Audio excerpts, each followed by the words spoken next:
गुरु जी, वर्तमान समय में शंकराचार्य जी की क्या भूमिका है? ऐसा उन्होंने क्या किया था कि जो उनको आज तक याद किया जा रहा है?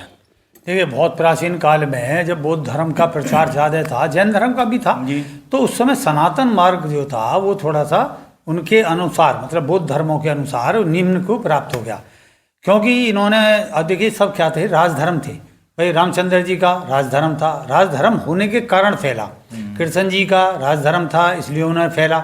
और बौद्ध धर्म का और जैन धर्म का, इनका राजधर्म होने के कारण फैला, प्रचारित हो जाए। भाई वही है कि राजा का लड़का अचानक जो है साधु हो जाए, और साधु होकर जहाँ भी जाएगा तो उसके मामा, फूफा, चाचा, ताऊ, वही सब राजा हैं, तो वहाँ रेस्पेक्ट मिलेगी। अगर किसी भी एक राजा ने उसका धर्म स्वीकार कर लिया, मान्यता दे दी, युद्ध से नहीं देते थे, तो मान्यता दे दी, तो फिर क्या होगा कि वो राजा का लड़का होने के कारण राजा ने जैसी धर्म से स्वीकार करा, उसके सिद्धांत को तो और तेजी से फैल गया जनता में भी। ये था प्रचार का विषय। जीते जीते जी उनके बहुत ज़्यादा प्रचार फैल गए। अब बौद्ध धर्म वालों ने जैन धर्म को भी नेगलेक्ट करना शुरू कर दिया कि नहीं नहीं, हमने खोज करी ये सब जो है अष्टांग योग की, जबकि अष्टांग योग पहले से ही आ, तो उन्होंने वहाँ दावा। अब यहाँ पे ये सब देख के तो सनातन शक्ति का जागरण हुआ, और वो किसके रूप में हुआ? आदि गुरु भगवान शंकराचार्य के रूप में। उन्होंने आके बौद्ध धर्म को परास्त करा। और भी जो अन्य धर्म ऐसे उपजे हुए थे, वाम मार्गी, काला, ये धर्म बहुत सारे बने हुए थे जो कपाल संबंधित रखे गए, कपालों पर साधना करते थे, तो ये सब उन्होंने इनको परास्त करा। ये परास्त करके फिर 4 पीठ बनाए, जो आप देखते हो, केदारनाथ, बद्रीनाथ वगैरह इस तरीके के, इनका जो जीर्णोद्धार करा, और कुंभ बनाए। अब कुंभ के मेले में कौन किस तरीके से वर्चस्व करे, तो कुंभ का मेला क्यों बनाया? जिससे लोग सत्संग सुने। पहले ऐसा था नहीं जगह कि भाई पता ही नहीं चले कि गुरुजी चले गए, उनकी गद्दी पे कौन बैठ गया, तो वहाँ जाते थे। कुंभ का मेला एक निश्चित होता था।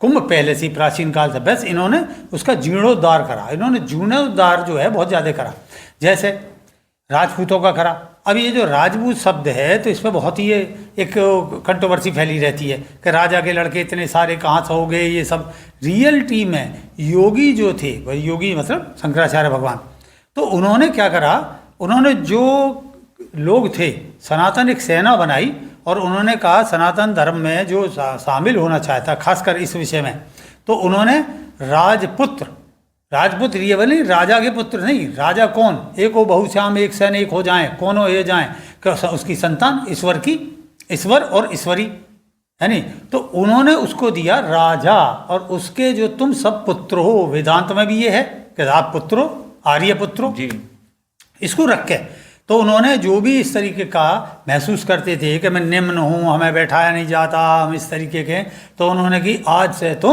मैं तुम्हारा वो कर रहा हूँ संस्कार, और उस संस्कार के अंतर्गत तुम ईश्वर के पुत्र हुए। और ईश्वर के पुत्र कैसे हुए? राजपुत्रों ने एक नया नाम रखा। लेकिन ये वाले राजपूत नहीं कि जिस तरीके का अब चल रहा है कि एक दूसरे को नीचा दिखा रहे हैं। तो सभी थे उस समय, जो भी उस समय, सब मतलब ईश्वर की संतान थे, सब ईश्वर के पुत्र थे। ईश्वर को उन्होंने राजा माना, और उस हिसाब से उन्होंने राजा के बच्चों को राजपुत्र बोला। यही है ना? तो इसको रखते हुए तो शंकराचार्य भगवान की बहुत सारी, यानी आज आप बौद्ध हो जाते सारे के सारे, अपने कल्चर खत्म हो जाता, और कहा गया तोड़ दी उनकी। बाद में उन्होंने जो देखो बौद्धों में से उठा के अपने शिष्य बनाए, है नहीं, और पीठ बनाया। बाकी जो देखो उन्होंने भी कई चीज़ें इस तरीके की हैं। लेकिन नागा साधु भी तो शायद उन्हीं के जमाने में उन्होंने, हाँ, ये नाथ संप्रदाय का अलग विषय है। और जो पीठ स्थापित करे, उनमें सेना यही तो बनाई उन्होंने, तो जो आज हिंदू धर्म के तौर पर दिखाई दे रही है हमें। तो शंकराचार्य का आप समझिए कि प्रणाम करें उन्हें, कि जिसकी वजह सनातन धर्म आज एक अपने युग की ओर, स्वर्ण युग की ओर जा रहा है। हाँ, वर्तमान शंकराचार्य क्या है, अगर ये चाहते तो इन पे इतना पैसा है कि ये एक अपना चैनल ही अलग बना सकते थे। लेकिन नहीं, यहाँ घूम वहाँ घूम, और बहुत प्रचार करा है इन्होंने, ऐसा नहीं करा ईसाई धर्म के प्रति, और सब बहुत, मतलब यहाँ कह नहीं सकते। लेकिन एक मैं इनसे अनुरोध करूँगा, एक चैनल बनाएं अपना अलग स्वतंत्र, शंकराचार्य जो सनातन मार्ग या आदि गुरु शंकराचार्य के नाम पे, और फिर उसमें चारों शंकराचार्य भिन्न भिन्न समय पे जितने भी पॉइंट है, अब ये देते हैं उस पर फेसबुक वगैरह पे, छोटे छोटे आते हैं, कितनों ने देखा कितनों ने ना देखा, उस पर आह्वान करें। ये इसे थोड़ा सा हम अनुरोध करेंगे, और इसके मान्य होने पर देखिए धर्म और कितना गति पाता।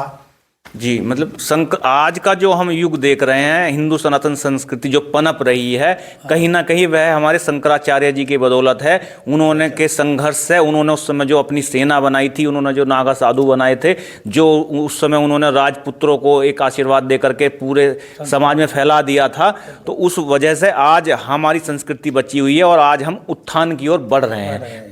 उनका पूरा योगदान यह है हमारे जीवन बहुत में। बड़ा योगदान। जी, चलो उनको मैं शंकराचार्य जी को नमन करते हुए अपनी बातों को ख़त्म करते हैं। गुरु